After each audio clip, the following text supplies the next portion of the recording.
Tata consultancy services, एक नाम जो आईटी दुनिया का पावर हाउस है, लेकिन आज हर एम्प्लॉय के दिमाग में एक ही सवाल है, क्या टीसीएस की न्यू बेंच पॉलिसी फेयर है या नहीं। ना सिर्फ जॉब सिक्योरिटी का डर बल्कि करियर ग्रोथ का भी सवाल है। कुछ लोग तो ये भी बोल रहे हैं ये एक स्मार्ट मूव है, कुछ ये बोल रहे हैं कि ये एक एचआर ट्रैप है। आखिर टीसीएस की न्यू बेंच पॉलिसी के पीछे मोटिव क्या है? आज हम बात करेंगे इसका पूरा postmortem with facts, opinion, insider stories के साथ। Hello everyone, welcome back to our channel. आज हम बात करने वाले हैं एक बर्निंग टॉपिक पर, टीसीएस की न्यू बेंच पॉलिसी। इस पॉलिसी के बाद हर टीसीएस एम्प्लॉय, चाहे वो फ्रेशर हो या वो एक्सपीरियंस कैंडिडेट, टेंशन में है। क्या ये पॉलिसी सच में एक स्मार्ट मूव है या सॉफ्ट एग्जिट का ट्रैप?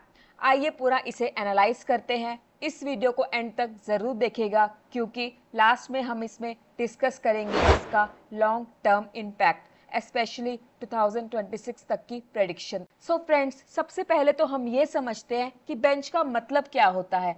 आईटी इंडस्ट्री में जब आपके पास कोई एक्टिव प्रोजेक्ट नहीं होता, आप बेंच पर होते हो, ये पीरियड होता है आपके नेक्स्ट असाइनमेंट तक का वेट करना। लेकिन अब टीसीएस के न्यू रूल इंट्रोड्यूस किया है, 35 दिनों के अंदर अगर कोई प्रोजेक्ट आपको असाइन नहीं होता तो आपको ऑटो सेपरेशन का नोटिस मिल सकता है। और यहाँ मेन दिक्कत यही है कि कई बार बेंच पर होने पर एम्प्लॉय की गलती नहीं होती, प्रोजेक्ट खत्म हो गया या क्लाइंट ने ही कैंसिल कर दिया, पर कसूर किस पर गया? एम्प्लॉय पर। क्या ये फेयर है? एम्प्लॉयज कह रहे हैं हमारी कोई गलती नहीं है, फिर भी हमें एग्जिट के लिए फोर्स किया जा रहा है। फ्रेशर हूँ, अभी ट्रेनिंग ही कंप्लीट हुई थी, कैसे प्रोजेक्ट ढूंढूं 35 दिनों के अंदर? लिंक्डइन, रेडिट और व्हाट्सएप ग्रुप फुल हो गए हैं कंप्लेंट से। एक एम्प्लॉय ने लिखा, 6 महीने से बेंच पर था, स्किल अपग्रेड कर रहा था, अब कैसे कोई प्रोजेक्ट मिलेगा मुझे 35 दिनों के अंदर। एक एम्प्लॉय ने कहा, जब कंपनी खुद ही बेंच साइज रिड्यूस कर रही है तो फिर एम्प्लॉय को भी 1 मंथ का नोटिस देना फेयर होना चाहिए। फेयरनेस दोनों तरफ से होनी चाहिए, सिर्फ एक तरफ से नहीं। एंड एक और फ्रेशर ने लिखा, मुझे डेवलपर बनना था, ट्रेनिंग कंप्लीट करके बेंच पर ही हूँ, पर आरएमजी ने मुझे जबरदस्ती 2 साल के लिए सपोर्ट रोल में डाल रहे हैं। ये सिर्फ पॉलिसी चेंज नहीं है, ये एक मेंटल प्रेशर है। ऐसी पॉलिसी लोगों की प्रोडक्टिविटी ही नहीं, इनसिक्योरिटी भी बढ़ाती है। एंड सवाल ये है, कंपनी अपने एम्प्लॉयज़ को ह्यूमन की तरह देख रही है या सिर्फ रिसोर्स की तरह ही यूज़ कर रही है? एंड अगर अब बात टीसीएस की जाए, टीसीएस का एंगल देखा जाए तो ये स्टेप उनकी कॉस्ट ऑप्टिमाइजेशन स्ट्रेटजी का पार्ट है। कंपनी का कहना है हमारे पास इतने रिसोर्सेस हैं जो बेंच पर ही आइडल हैं, प्रोडक्टिविटी बढ़ाने के लिए प्रेशर देना ज़रूरी है। एंड यहाँ एक एचआर ने भी कहा, यह पॉलिसी का मकसद परफॉर्मेंस पुश करना है, लेकिन कम्युनिकेशन थोड़ा हार्श हो गया है। एंड इंडियन लेबर लॉ के हिसाब से परमानेंट एम्प्लॉय को विदाउट रीजन टर्मिनेट करना अनएथिकल है। अगर पॉलिसी आपके ऑफर लेटर में क्लियरली डिफाइंड है तभी वो एनफोर्सेबल है।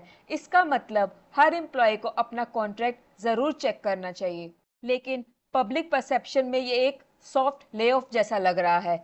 सबसे ज़्यादा इम्पैक्ट फ्रेशर पर हुआ है। जो नए नए हायर हुए थे उनकी तो अभी ट्रेनिंग भी प्रॉपरली कंप्लीट नहीं हुई थी और मिल गया एग्जिट लेटर। एक फ्रेशर का कहना है ट्रेनिंग खत्म होने का चांस ही नहीं मिला और पहले ही निकाल दिया। वहीं एक्सपीरियंस कैंडिडेट भी शॉक में है। एक एम्प्लॉय ने कहा, मैं 8 साल से टीसीएस में काम कर रहा हूँ, सिर्फ इसलिए निकाला जा रहा हूँ कि कोई प्रोजेक्ट असाइन नहीं हुआ।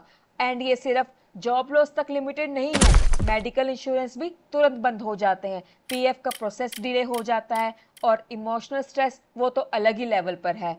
ये सिर्फ नंबर का गेम नहीं है फ्रेंड्स, यहाँ लोगों की जिंदगियां बदल रही हैं। एंड ये भी सवाल है, क्या इस पॉलिसी का कोई पॉजिटिव साइड भी है? देखा जाए तो कुछ बेनिफिट्स तो हैं।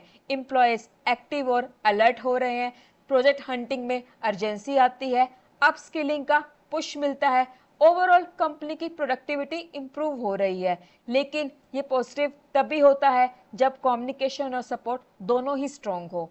सो फ्रेंड्स, टीसीएस अकेला नहीं है इन सब चीज़ों में। इन्फोसिस, विप्रो, कैपजेमिनी भी सिमिलर मूव ले चुकी है। बेंच साइज को लीन करना, इंटरनल रीडिप्लॉयमेंट को स्ट्रिक्ट करना, ये इंडस्ट्री वाइज ट्रेंड बन गया है। रीजन सिर्फ एक ही है, एआई। एआई ऑटोमेशन और कॉस्ट कटिंग। एआई ने पूरे इंडस्ट्री को बदल दिया है। सो गाइस, अगर आप बेंच पर हो तो सबसे पहले पैनिक मत करो। हाँ, सिचुएशन टफ है but you are not powerless. ये रहे कुछ सर्वाइवल स्ट्रॉन्ग टिप्स जो अभी से ही अप्लाई करो। सबसे पहले तो स्किल अपग्रेड करो तुरंत। Cloud, AI, cyber security, Salesforce, ये सब हाई डिमांड में है। जो सीख सकते हो तुरंत सीख लो। फ्री रिसोर्सेज भर भर कर हैं यूट्यूब में। आईजेपी का फायदा उठाओ। हर दिन टीसीएस की इंटरनल जॉब पोस्टिंग चेक करो। जो भी रेलिवेंट लगे अप्लाई कर दो। सोचो मत ज्यादा। लिंक्डइन प्रोफाइल एकदम मस्त और अपडेटेड होनी चाहिए। हेडलाइन, समरी, प्रोजेक्ट सब क्रिस्प और क्लियर होने चाहिए। रिक्रूटर्स यहीं पर ही सबसे ज्यादा स्टॉक करते हैं। रेज्यूमे हमेशा अपडेटेड रखो। सिर्फ इंटरनली ही नहीं, एक्सटर्नल अपॉर्चुनिटी के लिए भी अप्लाई करो। मार्केट कभी भी टर्न ले सकती है। बैकअप इनकम सोर्स एक्सप्लोर करो। फ्रीलांसिंग, ऑनलाइन टीचिंग, कंसल्टिंग, जो भी स्किल है उसको मोनेटाइज करना सीख लो। Side hustle is the new job security. And guys, bench पर होना एंड नहीं है, ये एक पोज है। Use this time wisely. आपके नेक्स्ट अपॉर्चुनिटी आपके एफर्ट पर ही डिपेंड करती है। एंड अब बात करते हैं 2026 की। सो 2026 पर इसका क्या इम्पैक्ट पड़ेगा? देखो फ्रेंड्स, अगर ये ट्रेंड ऐसे ही चलता रहा तो पिक्चर थोड़ी डार्क हो सकती है। बेंच कल्चर ऑलमोस्ट खत्म हो जाएगा। मतलब no project no job and सिर्फ मल्टी प्रोफेशनल ही सरवाइव करेंगे। एक स्किल से काम नहीं चलेगा। आपको tech plus domain plus communication सब आना चाहिए। एचआर पॉलिसी और भी ज्यादा स्ट्रिक्ट हो सकती है। Auto exit, shorter notice period और परफॉर्मेंस ट्रैकिंग 24/7 होगा।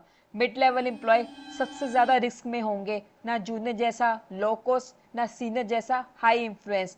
सबसे ज्यादा टारगेट यहीं पर ही होता है। टीसीएस और बाकी आईटी कंपनी सिर्फ उन्हीं को ही रखेगी जो प्रोडक्टिव होंगे। सिंपल और आसान भाषा में बोलूं भाई, अब आप सिर्फ एम्प्लॉय नहीं हो, अब आप एक इन्वेस्टमेंट हो। आरओआई चाहिए वरना बाय बाय। 2026 का सर्वाइवल मंथ।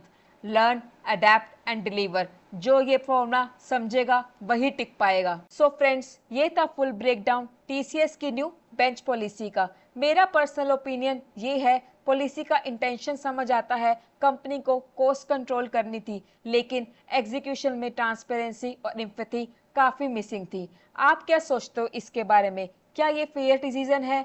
आप किसके साइड हो, कंपनी के या एम्प्लॉय के? एंड नीचे कमेंट में अपना ओपिनियन ज़रूर लिखो। मैं सबके थॉट्स पढ़ती हूँ। और अगर आपको ऐसे रियल और नो फ्लफ बैकग्राउंड पसंद आते हैं तो लाइक करो, शेयर करो और सब्सक्राइब करना मत भूलना। नेक्स्ट वीडियो में हम बात करेंगे एआई के ज़माने में अपने करियर को कैसे बनाएं फ्यूचर प्रूफ। तब तक के लिए अपना ख्याल रखो, अपस्किल करते रहो और कनेक्टेड रहो।